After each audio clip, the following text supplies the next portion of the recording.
उपस्थित आर्य जगत के बहुत ही सम्मानित सुप्रतिष्ठित वैदिक महोपदेशक हमारे बहुत आदरणीय सम्मान्य श्री भानु प्रकाश शास्त्री जी।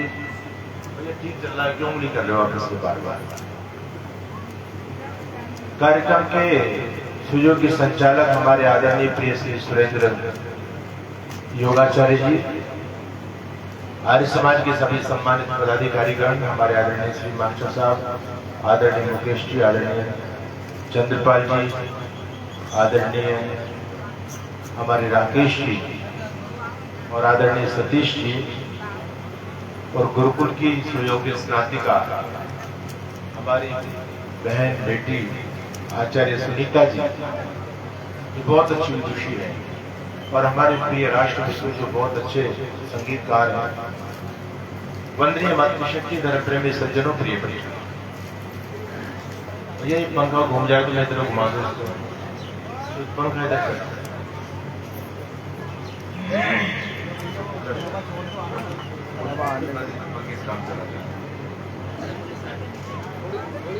देखिए थोड़ा सा समय उसको ऐसा नहीं भाई बंद करके करो, उसको उधर करने से क्या बात है, इधर घुमाओ ना तभी तो आप आएंगे।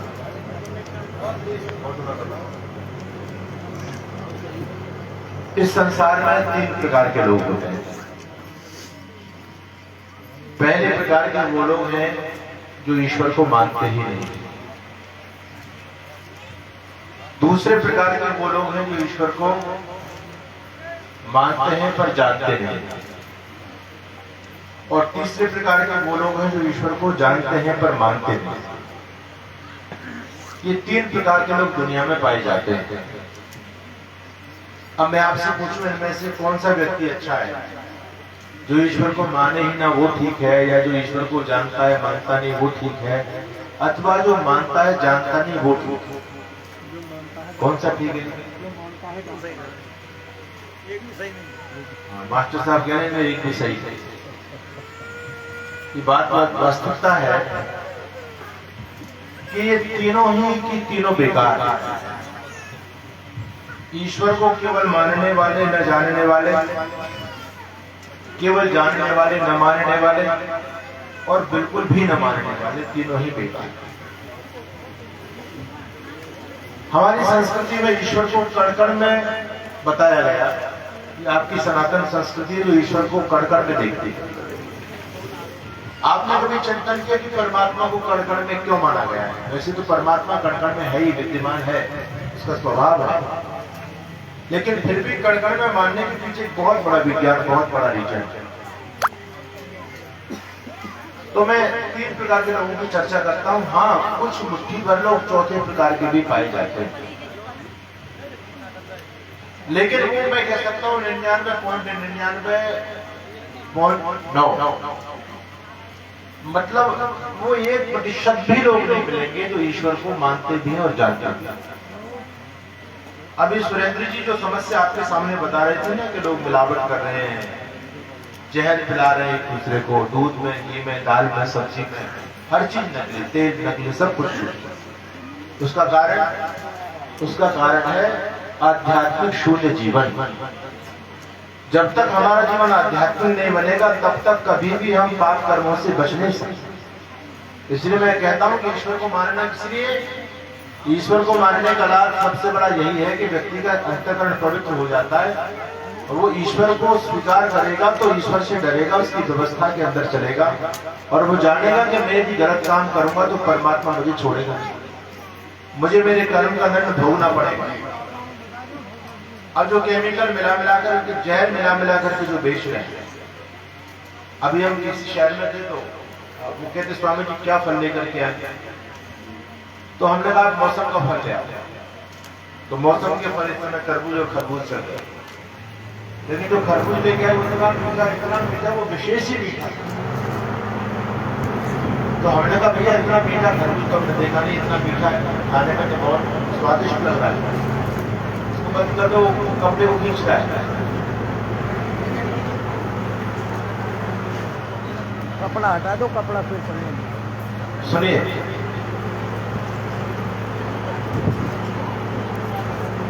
तो वो ज्यादा मीठा था तो पता चला कि उसमें इंजेक्शन लगाया है। इंजेक्शन की मिठास और उसका कलर, तरबूज देखो एकदम लाल मिलेगा, बहुत मीठा मिलेगा, सब इंजेक्शन जहर दिया जा रहा है। इसलिए व्यक्ति कुछ पैसे की कमाई के लिए दूसरे व्यक्ति के जीवन से खिलवाड़ कर रहा है।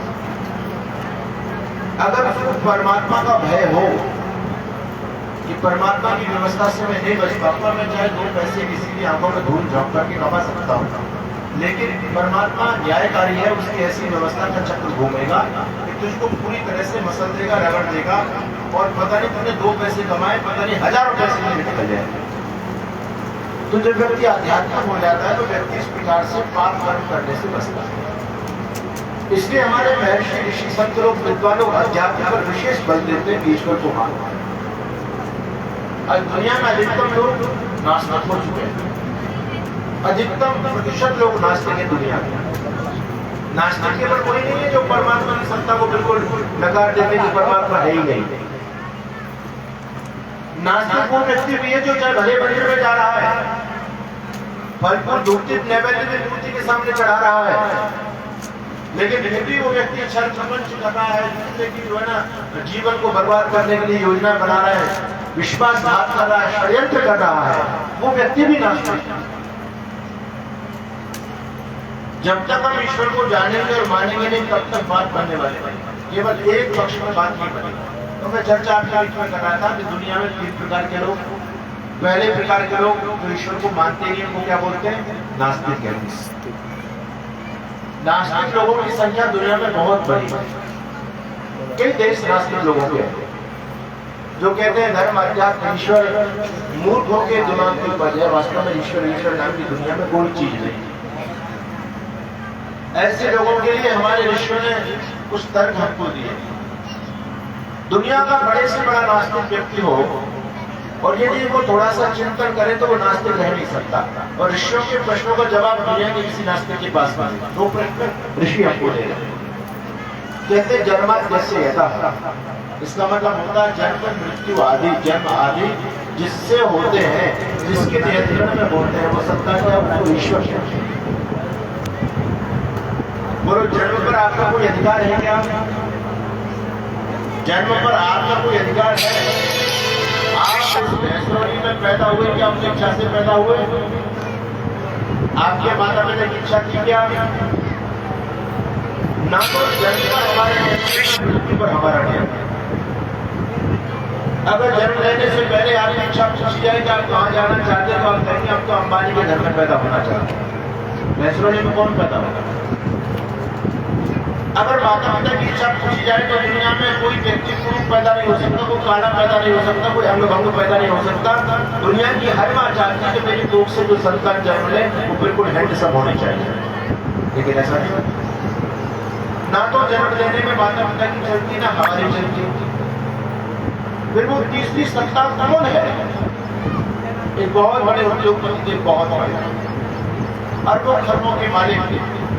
विवाह हुआ, विवाह के बाद बहुत लंबे समय तक संतान नहीं प्राप्त।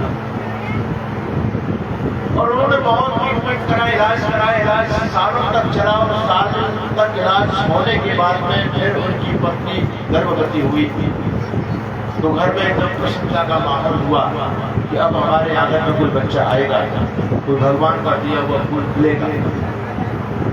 लेकिन 9 महीने पूरे हुए। 9 महीने के बाद में जब संतान पैदा हुई,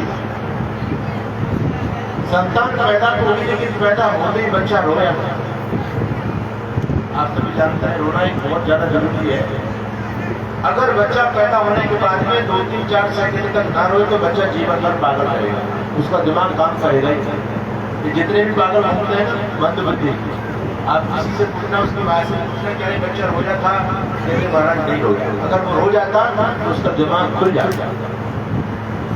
ना रोता है तो रुलाना पड़ता है, लोगों को उल्टा लटा करके ठोकते हैं, पीटते हैं, रो जाए रो जाए। क्योंकि जैसे बच्चा रोता है एकदम ऐसे करता है, मुंह खुलता है तो एकदम ऑक्सीजन जाती है उसके अंदर, ऑक्सीजन जाती दिमाग में ऊर्जा शुरू हो जाते हैं, एकदम चाबी रहती है दिमाग में, दिमाग काम करना शुरू कर देता है। क्योंकि जैसे आपने इंजन देखा ना, रेल का इंजन होता है, उसको स्टार्ट करना बहुत बड़ा काम है। जब वो स्टार्ट होता है तो उसको भयंकर डीजल चाहिए, एकदम पूरा डीजल में नहीं स्टार्ट होता, बाहर चलना नहीं पाता। इसी प्रकार से जब मस्तिष्क प्रारंभ होता है तो उसके लिए भरपूर ऑक्सीजन चाहिए। ऑक्सीजन मिलने से दिमाग खुलेगा, अगर ऑक्सीजन न मिले तो दिमाग नहीं खुल पाएगा। जीवन भर बच्चा मंदबुद्धि मूर्ख पैदा करके ऐसा। तो सेठ जी पर बच्चा तो पैदा हुआ, रोया नहीं, डॉक्टर ने खूब प्रयास किया, पीटा ठोका, लेकिन नहीं रोया। अब तो सेठ जी को जो प्रसन्नता हुई वो फिर दुख में बदल गई। बोले भाई इतने दिनों के बाद, इतने इलाज के बाद, इतने पुरुषार्थ के बाद एक बच्चा तो आया, लड़का ही था, लेकिन ये तो रो नहीं रहा, इसका मतलब ये तो पागल है, ये तो और हमारे जीवन में बोझ आ जाए। डॉक्टर लोगों ने कहा कि डॉक्टर साहब इसका कोई इलाज है?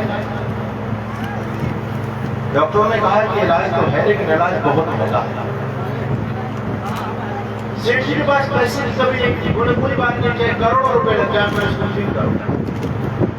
बोले अभी बच्चा छोटा है, 3 महीने का हो जाएगा, तो ऑपरेशन हमको करना पड़ेगा। हमारे आदरणीय डॉक्टर साहब हमारे बीच में आ रहे हैं, हम उनका स्वागत करते हैं। आप बड़े प्रतिष्ठित व्यक्ति हैं, बहुत प्रतिष्ठित आर्य समाज के लिए आप पूरी तरह से समर्पित हैं। हम इस कार्यक्रम में पहुंचने पर आप हार्दिक अभिनंदन करते हैं। तो अब जुड़ने का प्रयास कीजिए। मैं आपके बीच में बोल रहा था, डॉक्टर ने कहा बहुत पैसा खर्च होगा, आखिर बच्चे का मस्तिष्क का ऑपरेशन किया गया। मस्तिष्क का ऑपरेशन किया गया, धीरे धीरे डॉक्टरों ने कहा कि सेठ जी ऑपरेशन सफल हो गया, बधाई हुआ।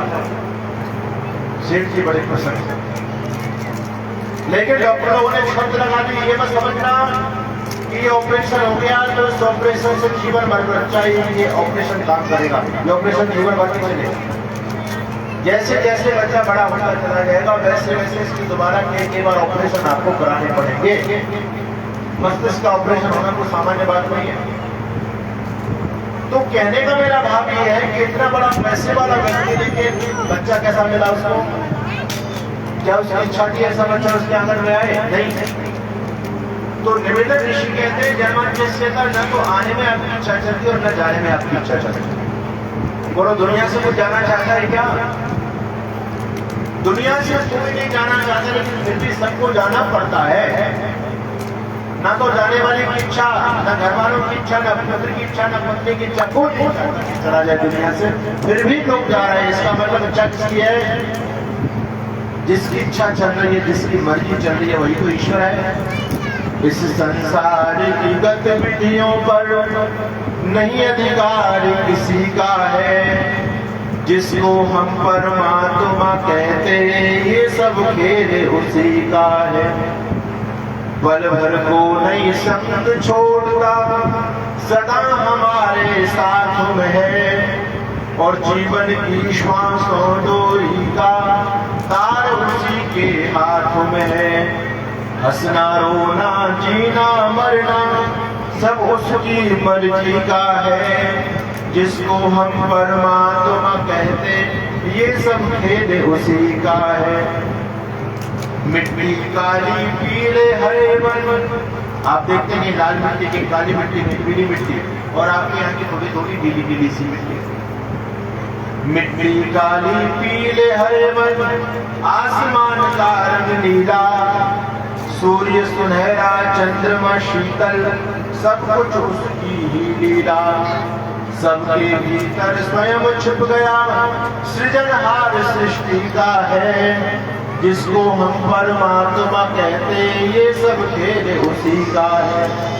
तो ऋषि कहते हैं जन्मांत्यस्यता, जन्म और मृत्युवादी जिसके वश में है, जिसका इन पर नियंत्रण है, वो सत्ता क्या है? वो ईश्वर है।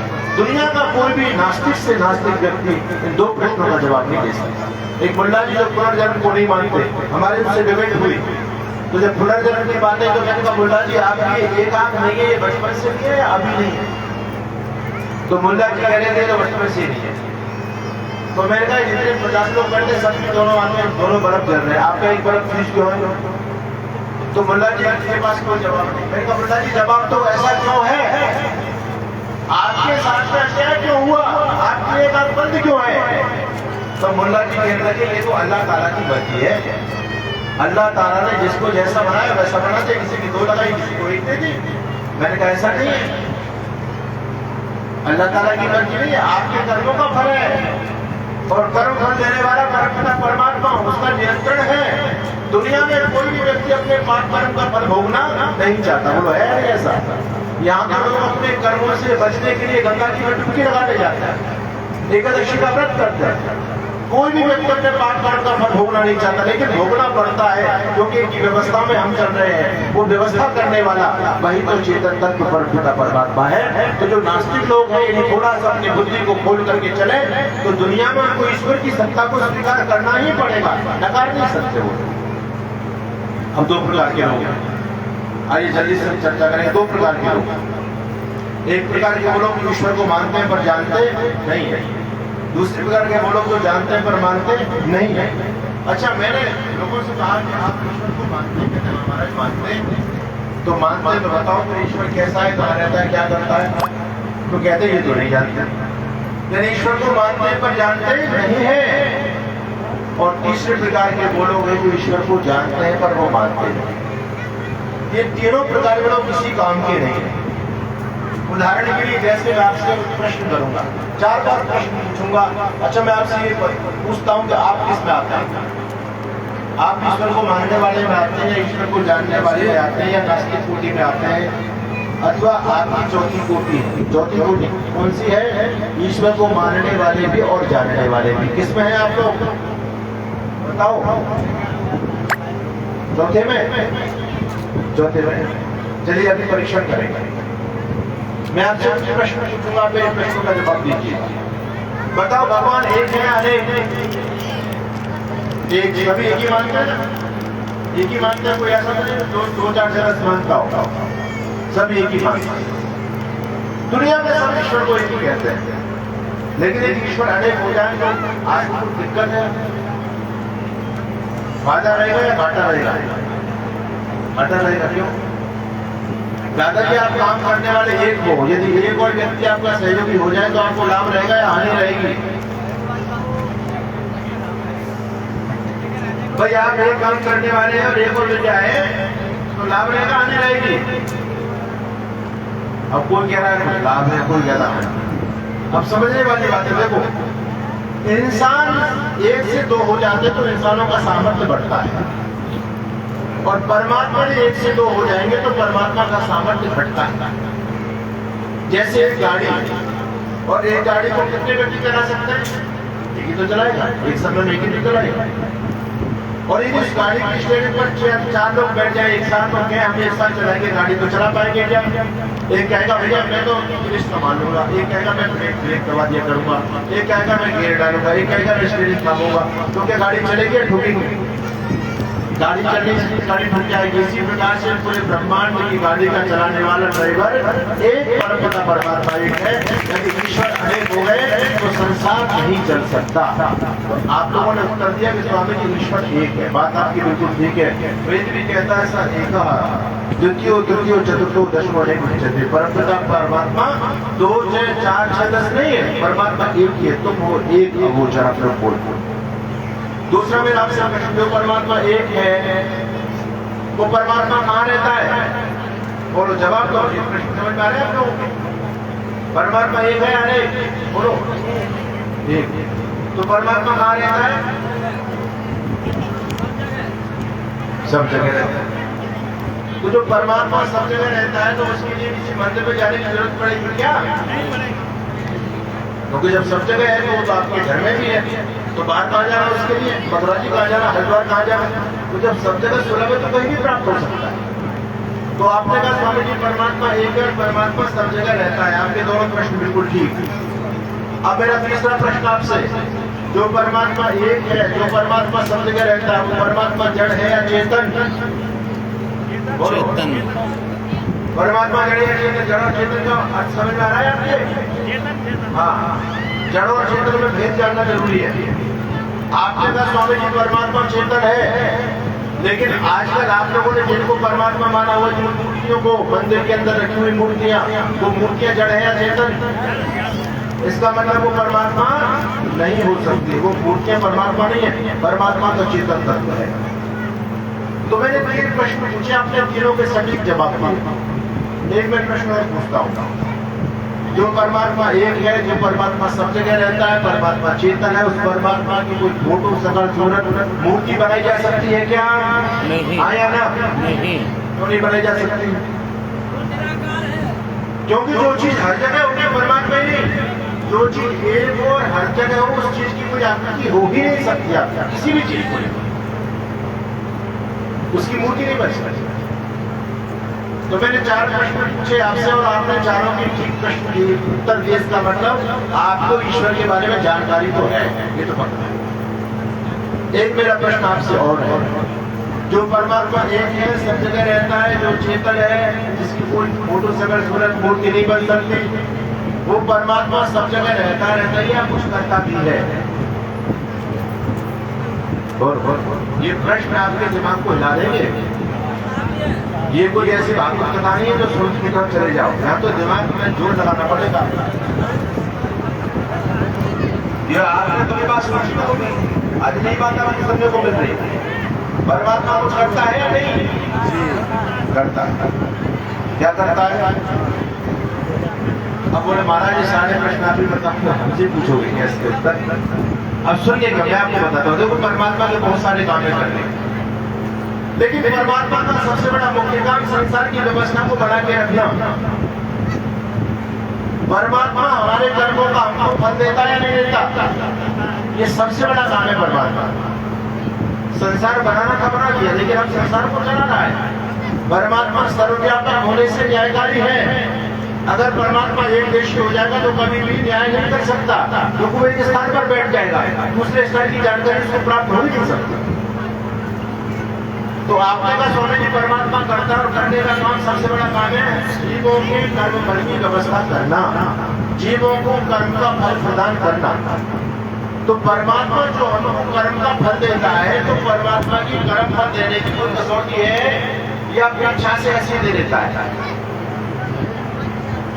बोलो, परमात्मा की कोई कसौटी है या इच्छा जिसको जितना देना उतना दे दिया, अपने भक्त को ज्यादा दे दिया, कम भक्त को कम दिया, ऐसा होता है नहीं?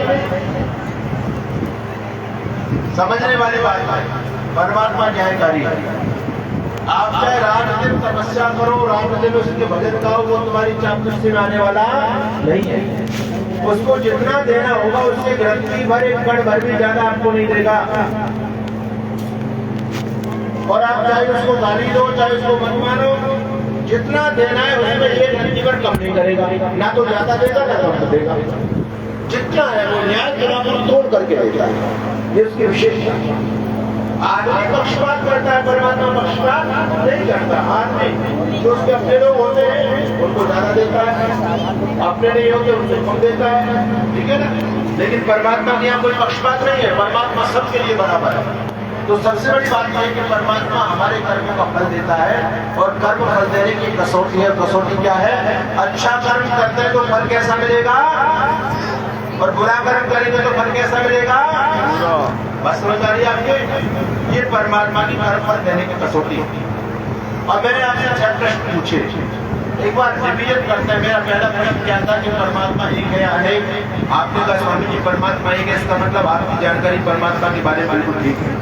दूसरा मेरा प्रश्न था परमात्मा कहाँ रहता है? आपने कहा सब जगह रहता है। तीसरा मेरा प्रश्न था परमात्मा जड़ है या चेतन? आपने कहा स्वामी जी चेतन है।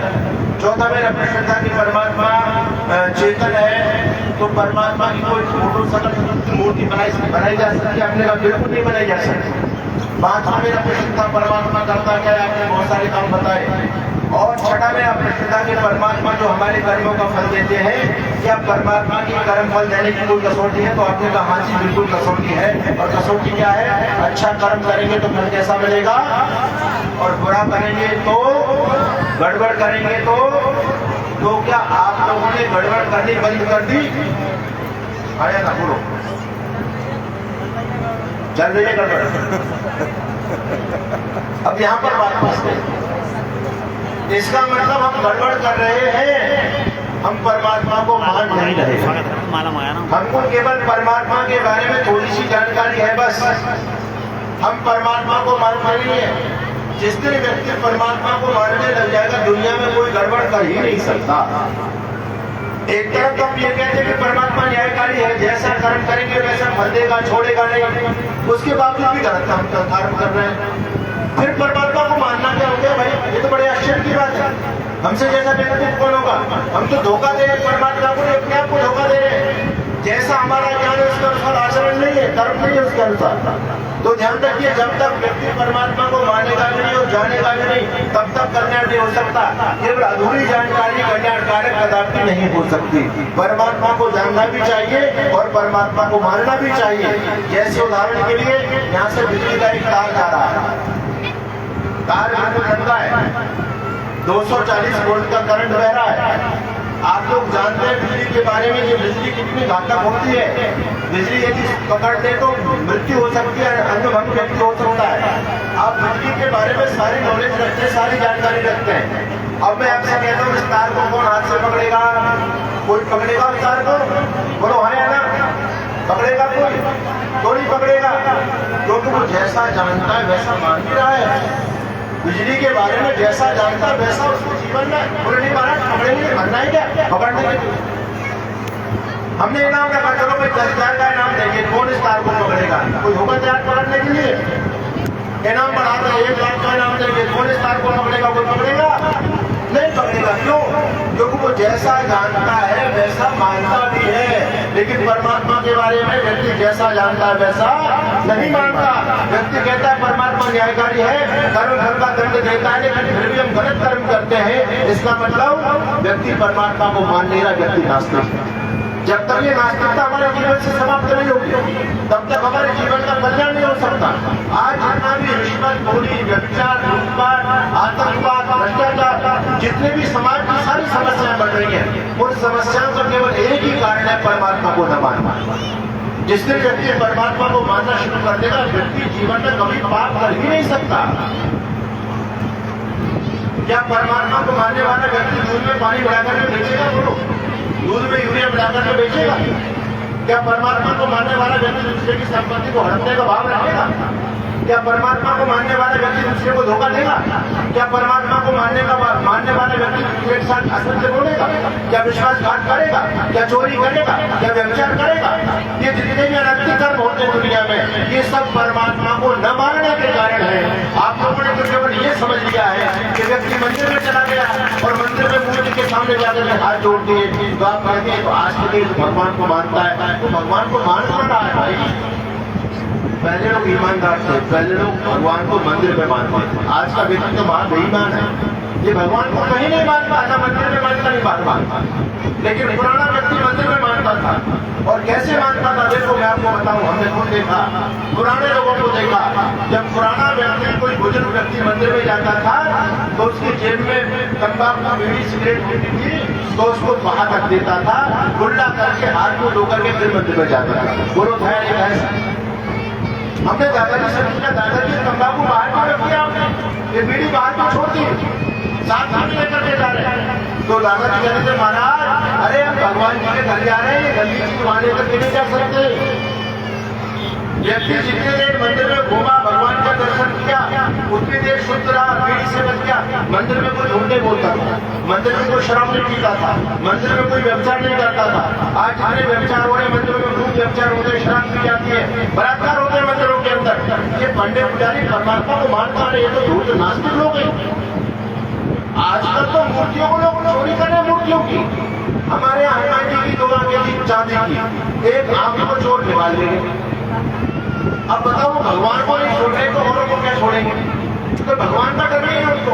कहते हैं कि भगवान है, देख रहा है, कहाँ देख रहा है भगवान को? तो भगवान की कैटेगरी डालता है। लेकिन पुराना व्यक्ति इस बात को ध्यान रखता था, वो मंदिर में जाकर के चोरी नहीं करता था, झूठ नहीं बोलता था। वो ये मानता था कि भगवान का स्थान है, भगवान यहाँ विद्यमान है। परंतु जब वो व्यक्ति मंदिर से बाहर निकलता था तो फिर तंबाकू को रगड़ के खाना शुरू कर दिया करता था, बीड़ी सुलगा करके पीना शुरू कर दिया करता था। हमने पूछा, दादाजी जब आपने क्यों किए? बोले भगवान जी तो मंदिर में थे, भगवान जी के सामने नहीं पी सकते। अगर वो व्यक्ति भगवान जी को हर जगह मानने लग जाए तो बोलो, कभी बीड़ी पिएगा क्या? कभी तंबाकू खाएगा क्या? कभी गाली देगा क्या? कभी झूठ बोलेगा क्या? कभी कोई व्यभिचार कर सकता है क्या? दुनिया के जितने अनैतिक कर्म है ये सारे एक स्थान पर, एकांत स्थान पर होते हैं, सबके सामने नहीं होते। व्यभिचार व्यक्ति बलात्कार करता है कहाँ करता है? जब देख लेता है कि यहाँ मुझे कोई देखने वाला नहीं है, वहां करता है। अगर वो व्यक्ति ये मान ले कि परमात्मा तो मुझे देख रहा है, भाई दुनिया देखे या ना देखे इसका कोई फर्क नहीं है, परमात्मा की व्यवस्था से मुझे डरना चाहिए। इंसान से आजकल नहीं डरता, भगवान से नहीं डरता। एक संत जा रहे थे, रात का समय जंगल की तरफ जा रहे थे भगवान का भजन करने के लिए। या निशा सर्वभूतेषु तस्यां जागर्ति संयमी, भगवान कृष्ण कहते हैं कि रात्रि के अंधकार में जब लोग सो जाते हैं तो साधक जग करके भगवान का ध्यान लगाते हैं। वो संत जंगल की तरफ जा रहे थे ध्यान करने के लिए। जंगल से 5 व्यक्ति नगर की तरफ आ रहे हैं। संत ने अपने दिमाग में सोचा भाई ये कौन व्यक्ति हो सकते हैं? तो कहते हैं जैसी दृष्टि वैसी स्थिति आती है, जैसा खुद होता है वैसा दूसरे को सोचता है, देखता है, अपने चश्मे से नापता है। पीले चश्मे वाले को दुनिया पीली दिखाई देती है, नीले चश्मे वाले को दुनिया नीली दिखाई देती है। आप लोगों ने चश्मे तो खरीदे ना पहले बचपन में, मेलों में जाते थे तो वहाँ अलग अलग पन्नी लगे हुए चश्मे मिलते थे। लाल चश्मा ले लो तो दुनिया लाल नजर आती थी, होता था नहीं होता था? तो व्यक्ति की जैसी दृष्टि होती है वैसी सृष्टि दिखाई देती है उसे। संत ने देखा यार ये 4-5 लोग जंगल में घूम रहे हैं, कौन हो सकते हैं? तो संत ने सोचा ये मेरे भाई बंधु होंगे, मेरे करीब होंगे, ये भी कोई भजनानंदी होंगे। उधर से वो जो 5 लोग नगर की तरफ आ रहे हैं वो चोर, क्योंकि दिन में वो जंगल में छुपते थे, रात को जंगल से बाहर नगर में चोरी करने के लिए जाते। उन लोगों ने सोचा ये अकेला व्यक्ति कौन घूम रहा है यहाँ? तो चोरों ने सोचा ये कि हमारे भाई बंधु होगा तो भटक रहा है। आमना सामना हुआ दोनों का। तो चोरों ने पूछा तुम कौन? तो संत ने कहा जो तुम सो हम। बोले अच्छा हमारे भाई बंधु? बोले हाँ। बोले अब हमारे साथ अकेले काम भटक रहे हो, चलो हमारे साथ चलो। अब 5 से 6 हो गए, नगर की तरफ चलते। बीच में वार्तालाप हुआ तो संत समझ गए भाई बंधु नहीं है तो भाई चोर बदमाश, लेकिन उनको कुछ सबक सिखाना था, कुछ संदेश देना था, इसलिए चुपचाप उनके साथ चलते चले गए। नगर में पहुंचे, चोरों ने कहा देखो भाई आप पहली बार हमको मिले हो, हमको ये नहीं पता तुम कितने एक्सपर्ट हो चोरी करने में, लेकिन हमारे भाई हो, आपको बराबरी का माल मिलेगा, बराबरी का हिस्सा मिलेगा, चिंता मत करो। लेकिन अभी आपको कोई रिस्क का काम नहीं सुनेंगे हम, इसलिए एक काम करो, हम तो सेल लगा करके अंदर घुस रहे हैं, तुम सड़क पर खड़े हो जाओ और जैसे तुमको ऐसा लगे कि कोई देख रहा है तो क्या करना? चिल्लाना नहीं। चिल्लाओगे तो लोग गिर जाएंगे, पकड़े जाएंगे। अपने पास मिट्टी रखो, मिट्टी का ढेर रखो अपने पास, और जैसे ही तुमको लगे कोई देख रहा है तो मिट्टी अंदर फेंक देना। हम भी भाग जाएंगे और तुम भी हमारे पीछे भागना। इसलिए का इस काम को मैं कर लूंगा, तुम निश्चित होकर के जाओ। ये 4-5 व्यक्ति दीवार की ईंट निकाल करके सेल लगा करके अंदर घुसे। कई घंटे इनको लगे, पसीना पसीना हो गए, माल तक पहुंचने वाले थे। इतनी देर में संत ने मिट्टी उठाई और अंदर फेंक दी, और जैसी मिट्टी अंदर फेंकी चोरों के हाथ पर फूल गए। ये घबरा के भैया हम तो लोग थक गए और पकड़े ना जाए इसलिए फटाफट भागे जैसे तैसे निकल करके आगे दौड़े चले जा रहे हैं, पीछे पीछे वो संत भी दौड़े चले जा रहे हैं। जंगल में पहुंचे जहाँ लगा कि अब सुरक्षित है, कोई खतरा नहीं। रुके, थोड़ा सा सांस प्रश्वास सामान्य किया, फिर रुके तो पूछे भाई आज तो तुमने बचा दिया? बोले हाँ भाई जो तुमने मुझे काम सौंपा मैंने अपना काम किया। बोले भाई धन्यवाद, तुमने हमें आज बचा लिया, नहीं तुम्हारी बात है। अच्छा ये बताओ कितने लोग देख रहे थे? बहुत था देखने वाले, वो देख रहा था, कितने लोग देख रहे थे? संत ने कहा देख रहे थे। कितने लोग देख रहे थे? संत ने कहा लोग तो कोई नहीं देख रहे थे। तो चोरों ने कहा तेरा दिमाग ठीक है, तेरा पागल है, जब कोई लोग नहीं देख रहे थे तो मिट्टी को फेंकी।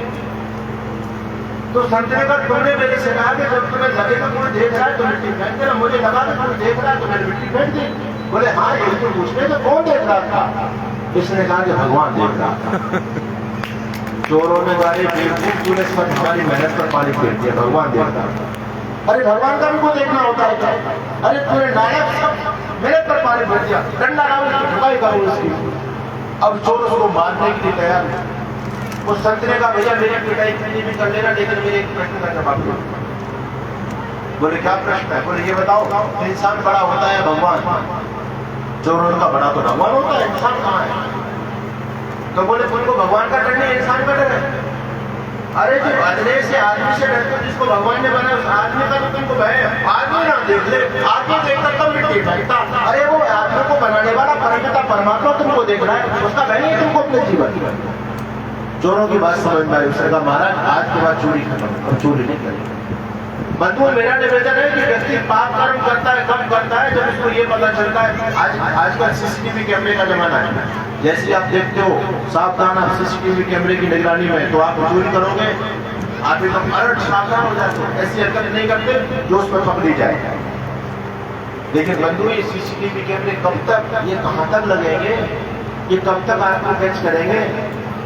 परमात्मा का सीसीटीवी कैमरा बना हुआ है। और आश्चर्य की बात है कि ये दुनिया के सीसीटीवी कैमरे केवल बाहर की चीजों को कैच करते हैं, परमात्मा का सीसीटीवी कैमरा अंदर वाली भी कवरेज करता है, अंदर की कवरेज, क्योंकि परमात्मा अंतर्यामी है। आप अपने मन में जो कुछ भी सोच रहे हो, भला सोच रहे हो, बुरा सोच रहे हो, गंदा सोच रहे हो, अच्छा सोच रहे हो, परमात्मा का सीसीटीवी कैमरा सबको कैच कर रहा है, बच नहीं पाओगे। परमात्मा का एक नाम है चित्रगुप्त। आप लोगों ने कहानी सुनी है, जब व्यक्ति मर के जाता है तो यमराज के दरबार में पहुंचता है, तो फिर चित्रगुप्त यमराज के मुनीम है जो उसका हिसाब किताब करते उसको भाई खाता पलट। ये कहानी तो झूठी है, गरुड़ पुराण की बकूड़ है तो सारी, लेकिन इसमें चित्रगुप्त वाली बात में ये बात बिल्कुल सही है। ये चित्रगुप्त कौन है? चित्रगुप्त परमात्मा का ये नाम है। और इसको चित्रगुप्त इसलिए कहते हैं, वो गुप्त रूप से हमारा चित्र लेता रहता है, हमको पता नहीं चलता, लेकिन हमारी वीडियोग्राफी हो रही है। आप कहीं पर भी हो, उसकी वीडियोग्राफी निरंतर आपके साथ चल रही है। आप रात को भी कहीं जाओ, एकांत में जाओ, कहीं जाओ, उसका कैमरा हर क्षण ऑन है बंधु, और वो कैमरा बाहर की हरकत पकड़ता है, अंदर की भी हरकत पकड़ता है। आप भी ये सोचते हैं ना इसका सत्यानाश हो जाए, ये बड़ा दुष्ट आदमी है, ये मरना चाहिए, इसका नाश होना चाहिए। आपने अपने मन में सोच लिया, ये सब कुछ कैमरे में रिकॉर्ड हो चुका है, ध्यान दीजिएगा। और जब कैमरे में आ गया ना, उसका दंड आपको भोगना पड़ेगा। इसलिए परमात्मा को मानना ही सारे दुखों से बचने का एक उपाय है, सारे पापों से बचने का एक उपाय है। जो व्यक्ति ईश्वर को मान लेता है, कण में ईश्वर को मानता है, वो व्यक्ति अपने जीवन को पवित्र बना लेता है। वो कभी भी इन बुराइयों में कभी नहीं फंसता। वो चोरी, डकैती, छल, कपट, है ना, निंदा, ईर्ष्या, चुगली, बलात्कार, लूटपाट, भाई हत्या, मारकाट, इन सबसे बच सकता है। इसलिए अध्यात्म को मानना बहुत जरूरी है, तो ईश्वर को माने भी और ईश्वर को जाने भी। एक पक्ष में रह जाएंगे बंधु, कल्याण होने वाला नहीं है। आप ये बस सोचना कि हमारे समाज में हम तो जान गए। मैंने कितने आर्य समाजों को घोटाले करते हुए देखा है, करे नहीं करे? आर्य समाज के लोग संपत्तियों पर कब्जे कर रहे हैं, नहीं करे? बोलो बोलो, उनको आप ईश्वर का भक्त बोलोगे क्या? संपत्तियों को कब्जा रहे हैं, डकैती कर रहे हैं, किराया लाखों लाखों रुपए किराया आ रहा है, सब डकार रहे, अधिकारी डकार रहे, और आर्य समाज में क्या नाम जाएगा? वो तो महानास्तिक लोग, ईश्वर को मानते नहीं। तो आर्य समाज को ज्वाइन करने का इसका मतलब ये नहीं कि आपको सर्टिफिकेट दे दें, ये व्यक्ति बिल्कुल प्योर हो जाएगा। ये तो बहुत गहरा अध्यात्म है। जिस व्यक्ति ने अध्यात्म को समझ लिया ना, वही व्यक्ति बच पाएगा, नहीं तो लोग नहीं बच पाते। तो आप सभी का बहुत बहुत धन्यवाद। समय हो चुका।